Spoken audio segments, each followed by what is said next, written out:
Hi, this is Kate, and we're learning order of operations. A woman without her man is nothing. Strange statement. Do you agree or disagree?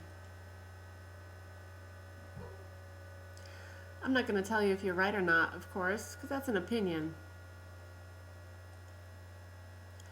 A woman. Without her, man is nothing. Agree or disagree? Maybe you agreed with one and not the other. Maybe you disagreed with them both. But some things are for certain. These sentences have the same words in the same order, but they mean very different things. How is that possible?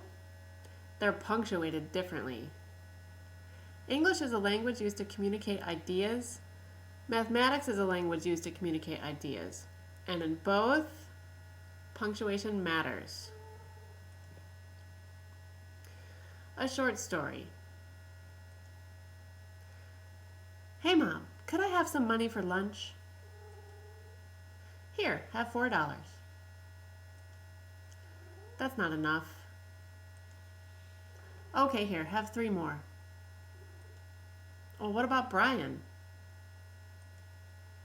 Here, Brian, have the same amount as Ted. How much did she give them all together? Choose the best answer.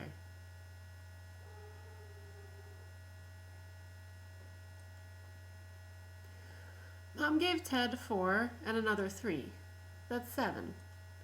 And then she doubled that amount when she gave Brian 7. If you chose A, you've come to the right place. When we evaluate mathematical expressions, we do multiplication first. Why? Well, really there's no good reason. That's just what we all agreed on, long before you or I even got here. An operation is just something you do to numbers, like adding or dividing them. Let's look at this complicated one because it has a little bit of everything. What do we do first? Anything that's inside parentheses. I told you punctuation would matter. So first, we're going to add 3 and 6. It's a good idea to just do one step at a time and copy the rest. When you try to do too much in your head, that's when mistakes happen. So what's next? Exponents. We're going to take care of that 4 squared, which means 4 times 4. So we'll replace it with 16. And what's next? Any multiplication or division working from left to right. This problem only has multiplication. 5 times 16 is 80, and 80 times 9 is 720. Finally, we'll finish up any addition or subtraction, again working from left to right.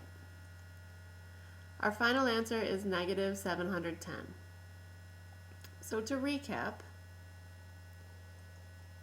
parentheses first, then exponents, then we'll multiply and divide from left to right, and then add and subtract from left to right. Some students remember PEMDAS, or a phrase where each word starts with those letters, like please excuse my dear Aunt Sally. But really, if you make up your own phrase that starts with those letters, you'll remember it the best. It would be helpful to have a pencil and paper handy here. See if you can select the number that is equivalent to this expression.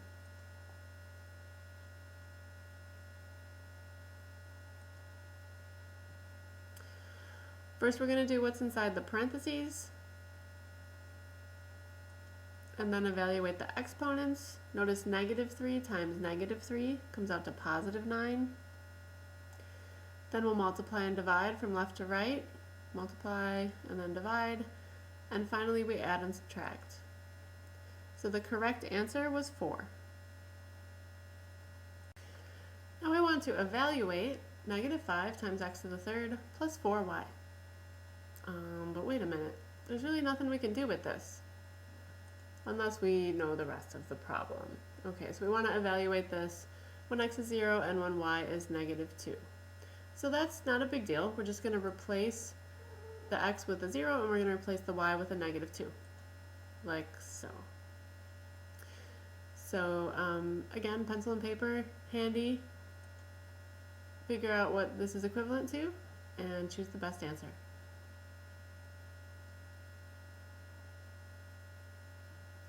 This expression is equivalent to -8.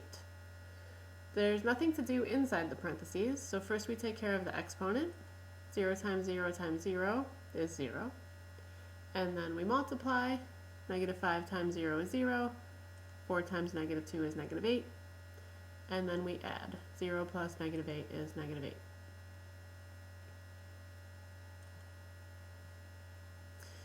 A fraction bar is this thing right here. It means divide, it means division, and it's also a grouping symbol, like parentheses. So if it helps, you can go ahead and put parentheses around the tops and the bottoms. We're going to evaluate the numerator and denominator separately, because we want to do everything inside the parentheses first, and then divide them at the end. So can you evaluate this expression when x is -2? Choose the equivalent value.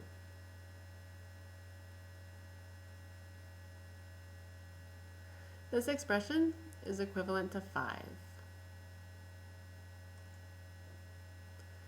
This is Kate, and you've been learning about order of operations.